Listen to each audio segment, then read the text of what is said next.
बेटे का दे ही नहीं रहे, फिर यहाँ के इंडिया के वाले बेटे का देंगे तो लंदन वाले बेटे का नहीं देंगे। तो ऐसा सब चल रहा था उनका, मतलब कुछ जजेस का। उसके ऊपर में आरटीआई लगवाया सुभाष अग्रवाल ने।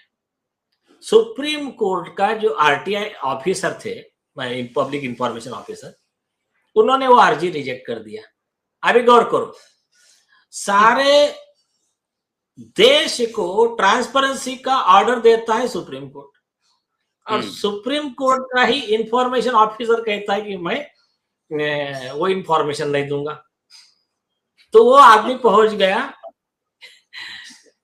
इंफॉर्मेशन कमिश्नर के पास। तो इंफॉर्मेशन कमिश्नर मतलब ने सुप्रीम कोर्ट के आरटीआई जो सेंटर है उसने पहले ही रिजेक्ट कर दिया कि अब जज के पास तो जाने से मना कर दिया, उनको रोक दिया। हाँ हाँ। अब वो गए इंफॉर्मेशन कमिश्नर के पास। इंफॉर्मेशन कमिश्नर ने बोल्ड डिसीजन दिया। उन्होंने कहा नहीं, आपको इंफॉर्मेशन देना ही पड़ेगा।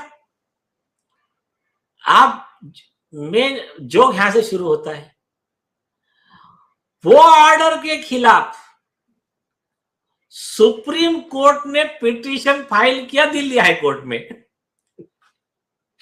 सुप्रीम कोर्ट ने पिटीशन फाइल किया दिल्ली हाई कोर्ट में। तो सुप्रीम कोर्ट में पार्टी कौन बना? सुप्रीम कोर्ट बना, मतलब कोई ना कोई जज हाँ, बने होंगे ना। नहीं, एक अथॉराइज पर्सन रहता है ना, तो supreme court of India through information officer versus Subhash Agarwal, इस टाइप का हो गया। तो दिल्ली हाई कोर्ट में पिटीशन फाइल हुआ। अब दिल्ली हाई कोर्ट में पिटीशन फाइल होगा, तो उन्होंने रिक्वेस्ट किया फली नरीमन साहब को, आप हमारे काउंसिल बोल के आइए। फली नरीमन साहब ने 3 पेज का लेटर लिखा, मैं नहीं आ सकता आपके तरफ से। अच्छा। हाँ, फिर कैसा तैसा मैटर चला दिल्ली हाई कोर्ट में। नहीं, इसका मतलब तो ये वो अगर वो सुप्रीम में कोर्ट, एक मिनट सर, अगर सुप्रीम कोर्ट ने बजाप्ता इंफॉर्मेशन कमिश्नर के ऑफिस को चैलेंज किया, इसका मतलब ये कॉन्सेंस कह रहा है सुप्रीम कोर्ट का कि हम चैलेंज करेंगे। सुप्रीम कोर्ट का कॉन्सेंस कह रहा है कि हम अपना प्रॉपर्टी डिक्लेयर नहीं करेंगे। मोटी बात तो यही हो गई। या फिर आपको अधिकार नहीं है ये कहने का, आदेश देने का कि आप प्रॉपर्टी डिक्लेयर करिए। वो क्या आर्गुमेंट करना चाहते थे? हाँ, नहीं, वो यही करना चाहते हैं कि सुप्रीम कोर्ट के जजेस पब्लिक सर्वेंट नहीं है, और वो उनके कैटेगरी में नहीं आते हैं, जो भी उनका आर्गुमेंट था। और दूसरी चीज, मतलब हर कानून से ऊपर है सुप्रीम कोर्ट के जज, ऐसे कुछ लोग बोलते ना, तो उसके ऊपर में भी स्ट्रिक्चर आते ना, वो भी मैं बताता हूँ। सुप्रीम कोर्ट ने डिनाई किया, उसके बाद क्या हुआ? हाँ, तो क्या हुआ, ये जो है ना, कुछ जजेस क्या बोलते हैं, ऐसे जो मनमाने काम करते हैं, तो उसके ऊपर सुप्रीम कोर्ट ने मेडिकल काउंसिल में बहुत सुंदर वर्ड लिखा है, जजेस can not think that what pleases the Prince has the force of the law. जो मेरे राजा के मन को लगा वही कानून, ये नहीं चलने वाला। You are bound by the law, you are bound by the statute.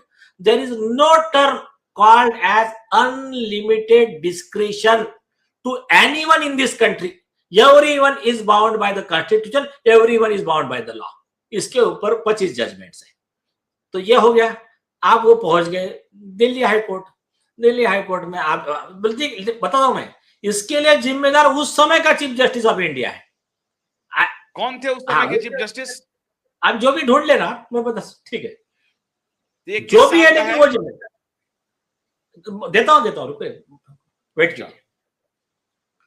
अब दिल्ली हाई कोर्ट में जो हाई कोर्ट के जज थे, उनको मानना पड़ेगा, उन्होंने सुप्रीम कोर्ट के खिलाफ जजमेंट दिया। बोला नहीं, तुम्हारा गलत है, तुम पब्लिक सर्वेंट हो।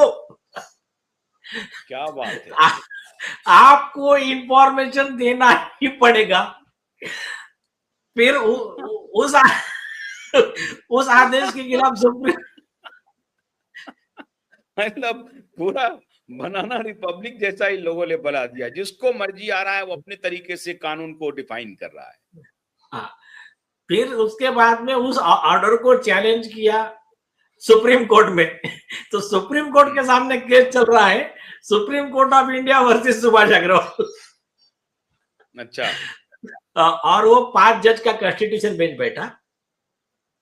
तो फिर इस समय जजमेंट दिया कि बिल्कुल ये ट्रांसपेरेंसी है, हमने ओथ लिया है, ये है वो है जो भी है, और पब्लिक सर्वेंट ही है, ये वो सब बोल बाल के पूरा ट्रांसपेरेंसी, फेयरनेस, अकाउंटेबिलिटी ये करके फिर वो जजमेंट दिया गया। तो देखो क्या मतलब है, ये हुआ सर कि अगर पहली बार डरा दिया गया, रिजेक्ट कर दिया, रजिस्ट्री ने ही, आरटीआई ऑफिस ने ही कह दिया कि नहीं नहीं ये जज के खिलाफ ये सब बंद करो, भगा दिया, ठीक है। जैसा कि अभी एक दिन पहले आपको एक जज महोदया ने आपको कहा है कि आप जज के खिलाफ बोलना छोड़ करके बाकी सब हम सुनेंगे, तो वो फंस गई हैं। मुझे मालूम है कि वो कंटेम्प्ट ऑफ कोर्ट का अब उनके खिलाफ तो चलेगा मामला, लेकिन मैं ये कह रहा था, हाँ, उसके बाद क्या हुआ, फिर सुप्रीम कोर्ट ने कह दिया कि नहीं पब्लिक सर्वेंट है, हमको डिक्लेयर करना पड़ेगा, गलती स्वीकार कर ली सुप्रीम कोर्ट ने अपनी। यस, चलिए, ये तो बड़ा दिन हो गया। अब थोड़ा सा ये अभी जो सुप्रीम कोर्ट का जो फैसला आया है, जो सीआरपीएफ के ऊपर है फैसला, उसका थोड़ा बताइए कि कितना मिसयूज हुआ है और कैसे सरकार और मशीनरी अपने अपने इसका मिसयूज करती है। हाँ, वही तो मैं अभी आ रहा हूं, अभी 2 मिनट में कंप्लीट करता हूं मैं। अभी इससे क्या पिक्चर क्लियर हो गया, इस देश में मालिक जनता है, और कोई भी हो, हर व्यक्ति ये लोक सेवक है, जनता का नौकर है, चाहे वो प्राइम मिनिस्टर ऑफ इंडिया भी हो, कोई भी हो। अब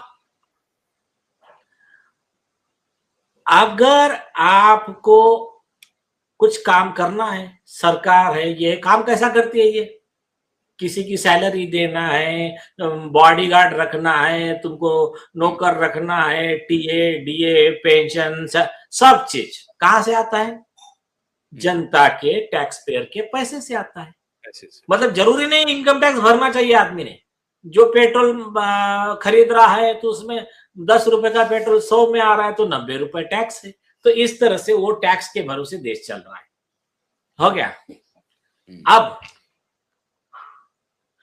ये टैक्स पेयर का मनी जो है वो किसकी पर्सनल प्रॉपर्टी नहीं है, मैं कॉमन मैन की एकदम रफ लैंग्वेज में मैं बोलता हूं, वो अधिकारी कोई भी रहो, कोई मिनिस्टर कोई भी रहो, उसके बाप की प्रॉपर्टी नहीं है, वो जनता का पैसा है।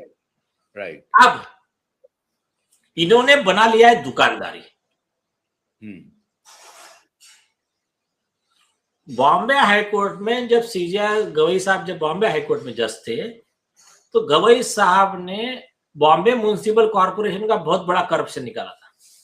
बोला तुम्हारा बीएमसी का डेट लेने के लिए भी सीनियर काउंसिल आता है, मतलब एक सीनियर काउंसिल का तुम आप लाख रुपए 5 लाख रुपए दोगे, अच्छा डेट लेने के लिए वो नहीं भी रहा तब भी उसका नाम डाल देते, पैसा निकाल लेते।